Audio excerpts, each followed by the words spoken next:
the business, and the professionalism, of our staff, and they just admire the customer service and everything that we have to offer.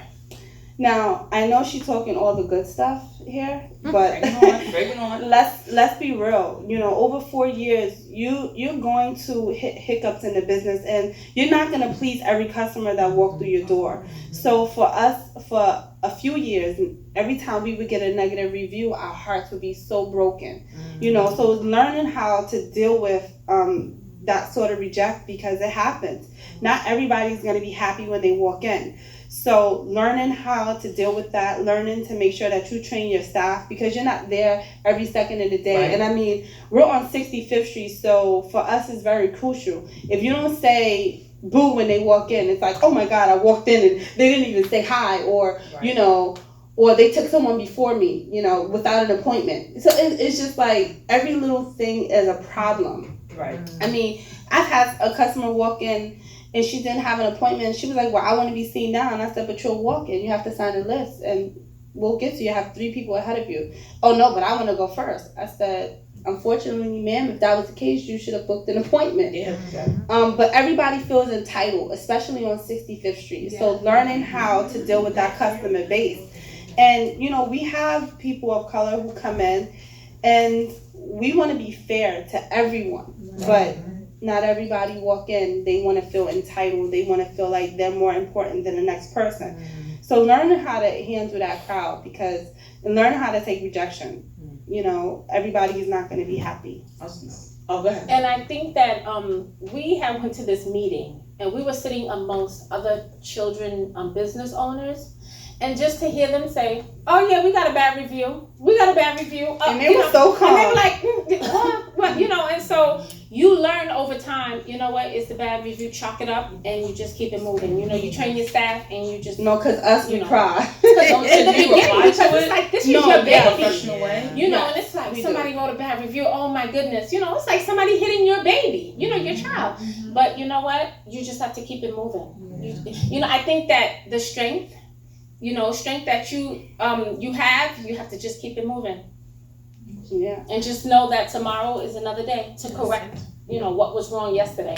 Right. But we still uphold a good rating though. We're like 4.5, That's good. So that's beyond good. No, yeah, it is, but trust me, it wasn't easy. It's hard to keep too. And and the thing about it is too, is that if you have a situation in the shop, and it could be with a customer that's having a complaint, and they really tend to embarrass you, but you have to be mindful of even how you respond, because the other customers are paying attention to how you respond.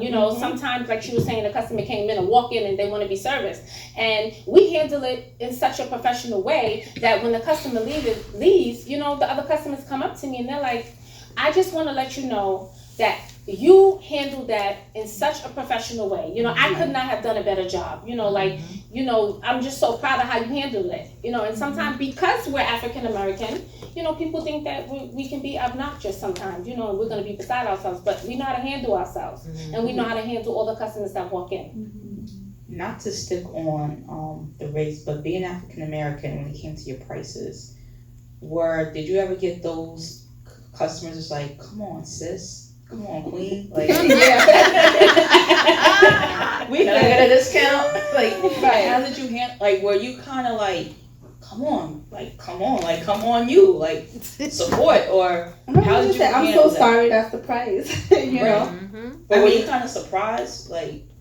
Not from certain people. Okay. No, but we don't get that anymore. I mean, that's happened maybe that's happened maybe like 2 years ago. It's time for us to raise our prices now. We do say that. But you know what? Rent goes up. No, right? But you know what? During birthday parties, sometimes if they have a no-show, because we have a contract and we state the rules in advance, and they adhere to the rules, right? And so if they have a no-show, they'll say, well, I just want my money back, or I just want to be refunded.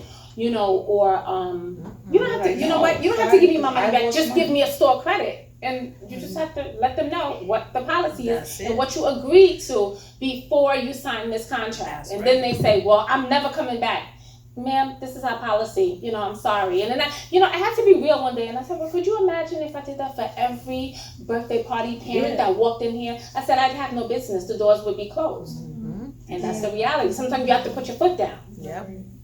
And I feel like some people do research before reaching out, so they realize that it's two young Black entrepreneurs, so some people feel like they can take advantage. Right. And so when you let them know that this is your policy, and I understand, man, if this place is not the place that you should have your party, no problem. Then they're like, oh, no, well, my daughter wants their party there. Okay, then you will pay the price. Make it happen. Otherwise, you can find another venue. Letting people know that we're not pressed for your business. We're not going to sell our soul to get you as a customer.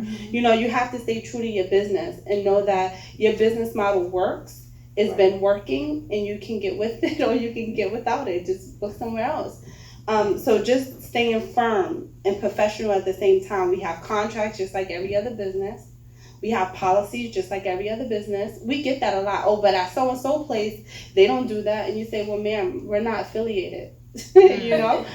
And it happens. That's a good answer. It's a good response. And I think it helps being a parent, because my kids have had birthday parties in several different venues, so I can let them know, well, ma'am, I'm sorry, at American Girl, this wouldn't happen, that type of a thing. So it's like, you can't pull a fast one on me, because I'm an experienced mom as well as an entrepreneur. So, I get it, and I'm going to let you know. So what's next? What's for the future of the brand? Any exclusives you can tell us, or? At first we wanted to open up another salon, and eventually we will. But in 2016 we launched a non-toxic nail polish line, and so we plan to start a hair care line and franchise. So many people want to be a part of our business, and so we have to make sure that the business model works. So we plan to franchise and also open up another location, but I need to know staffing is rough. And you know what? And talking about what's next, and she's saying franchise. So we do get the customers that come internationally, that come from international countries. And so be mindful that you have to spend money, save money, because you have to trademark. Because guess what? It's not only the US that's watching us, it's international markets. So we had to spend money to trademark in Europe, in some of the countries, because they're copying, they're looking, they're paying attention. So, and that was something that we did not think of when, we first thought of milk and cookies in the United States, so that's something that if we do franchise, we would love to do something internationally as well. Nice. But you have to save your money and have it on deck, Right. because you have to trademark internationally as well. So what did you learn throughout your whole entrepreneur journey? What was like some of the biggest lessons that you can share that can benefit for them? For me, it was everything. When you start a business, you want to do everything. Everything seems so important, but learning how to budget and start with what's important first, and having reserve, because some seasons may be better than others. For us with children, summer's our slow market. It may seem busy, but it's slow. Kids are away at camp. Kids are on vacation, kids are at the pool, so learning how to budget so that you can still cover your expenses. And also learning how to reduce them too. Right. So for me, cash flow and kind of just operations, making sure that it's solid. And for you? I think with the human capital, having patience with your staff, understanding your staff, you hire them to do a job, but training, you have to train them, and then you have to have patience so it could be implemented what you trained them on. So I have one last question, and then if you guys have a question, I'll come on the audience. But what does entrepreneurship mean to you guys? Ooh. And it doesn't have to be one word. You could just, give me a paragraph too. It means leading a team, being responsible, making the right decisions.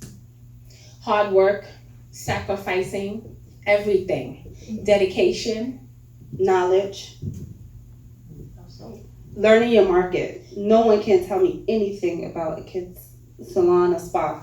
I got it down pat.